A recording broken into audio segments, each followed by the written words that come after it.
people need the opportunity to be good at something. So then you might ask yourself, well, what's the best antidote to the discomfort of life? And you might say, well, it's comfort. And I suppose that's what you act out when you swaddle a baby. But a better antidote is something like adventure to excellence. And that's far better antidote to suffering than the mere absence of suffering. So, not to say that the mere absence of suffering, that's not nothing, you know. Stepping out of that sedation from comfort's difficult, though, especially if you've become routinized to it. Yeah, well, that's the difficulty of maturity. You know, the Freudians said very wisely that the good mother necessarily fails. What's that mean? It means she stops providing the comfort that insulates people against the need for adventure. I heard you say recently that a mother's ability to let her child go out into the world, knowing that they're still vulnerable and that it's now down to them and the world to look after them, that's one of the bravest things that they can do. It's the female crucifixion. So, and that's exemplified best in, well, the best portrayal of that I've seen is Michelangelo's Pieta. You know, it's a statue of Mary, and she has Christ's body on her, as an adult, on her lap, and he's broken and destroyed, and, you know, she's displaying that. And that's the bravery of a mother, to allow that to happen. But not only that, to facilitate it. So what about... Way you go, kid. Way you go. Way you go. Well, why? It's dangerous out there. It's like, yeah, no kidding. It's more dangerous here if you stay with me. By a lot. So you might lose your body out there in the world, but if you stay here, you lose your soul.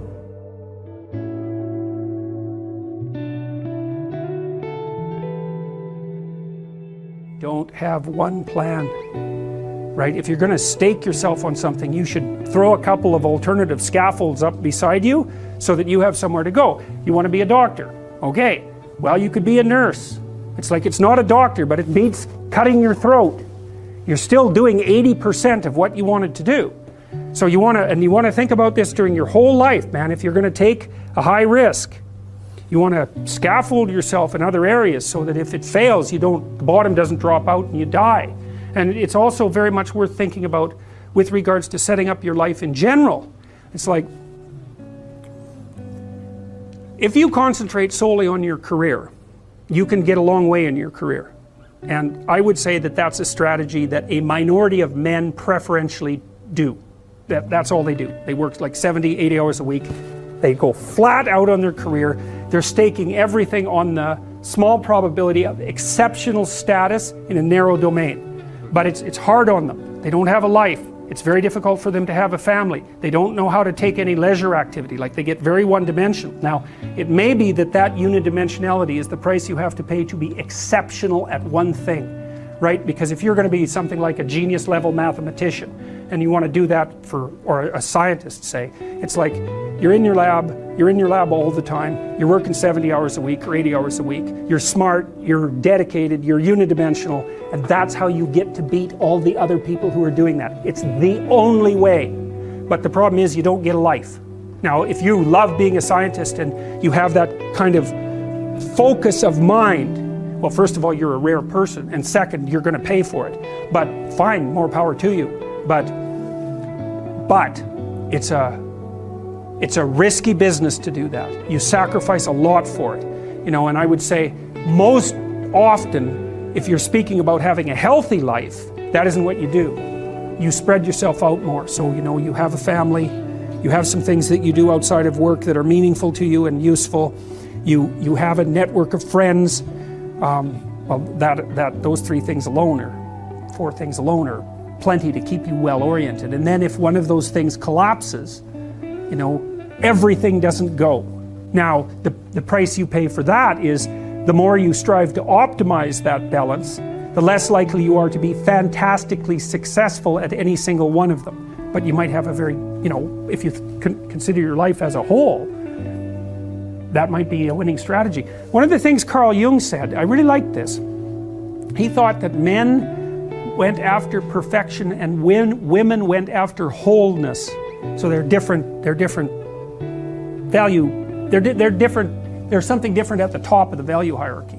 So perfection would be stake it all on one thing and look for radical success. Not that all men do that, because they don't, but we're talking about extremes, at least with regards to the men that do that. The wholeness idea is more like, well, I want one thing in my life to be 150%, or I want 5 things in my life to be 80%. Well, there's a lot more richness in a life where you have 5 things operating at 80%, but you're not operating at any of them at 150%. So, and I really believe this because I've watched men and women go through their careers now for a long period of time, and one of the things that, there's lots of things that produce this, but one of the things that I've noticed is that mostly women in their 30s bail out of unidimensional careers. They won't do them. They won't put in the 80 hours a week that they would have to put in order to dominate that particular area. And it isn't, the reason that they won't do it is because they decide it's not worth it. And no wonder, because why would that be worth it? You have to ask yourself that. It's like, well, you want to be an outstanding scientist. It's like, okay, really, that's what you want, because that means that's what you do. Because you're competing with other people, you know, they're smart, they're hardworking, and if you want to be at the top, you have to be smarter and work harder than any of them. And working hard means working long hours. I mean, it also means working diligently, but in the final analysis, it's also an additive issue. If I'm smart and hardworking and I can crank out for 70 hours a week, and you do it for 30, it's like, in 2 years, I'm so far ahead of you, you will never ever catch up.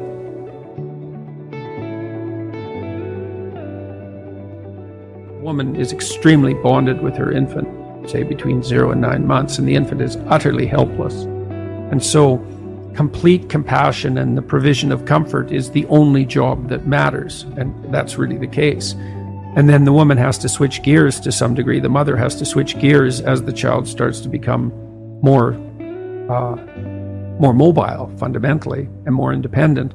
She has to let go of the infant, which is a real grieving process, and she has to start to facilitate this movement towards independence. But that's a hard shift, and so partly the role of the father in that is to be an advocate for the child's independence and to comfort the mother, to let her know that that degree of security provision is no longer necessary, but also to act as an advocate for the child's outgoing desire.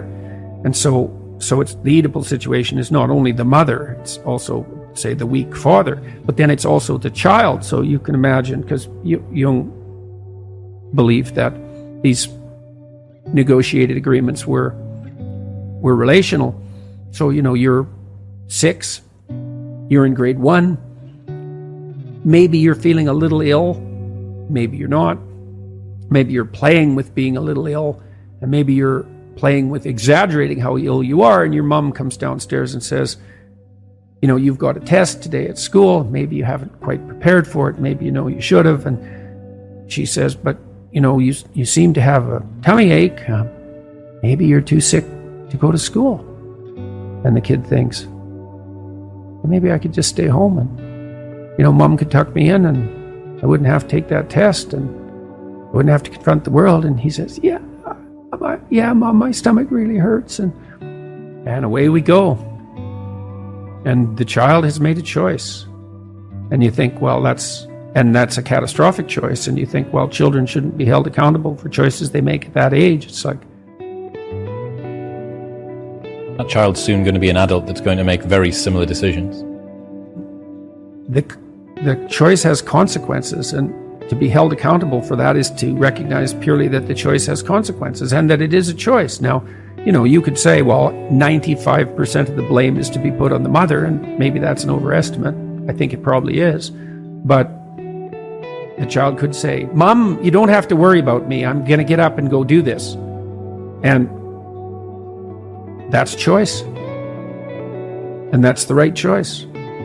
So these are always chicken and egg problems, obviously, but that fleshes out the complexity of the situation. You know, if you're being enticed down a pathological road, you can accept or reject the invitation. Now, some people are better at enticing, and some people enforce it more harshly, and there's all sorts of individual variability in situations like this, but just because you're offered the bait doesn't necessarily mean that you have to take it. So, and I'm not a determinist. I do believe that people have free will, whatever that means. That's a murky subject, and it gets complicated the more you look at it, but whatever. It's still a good shorthand way of describing the fact that we seem to be cursed with responsibility for our own destiny, at least to some degree.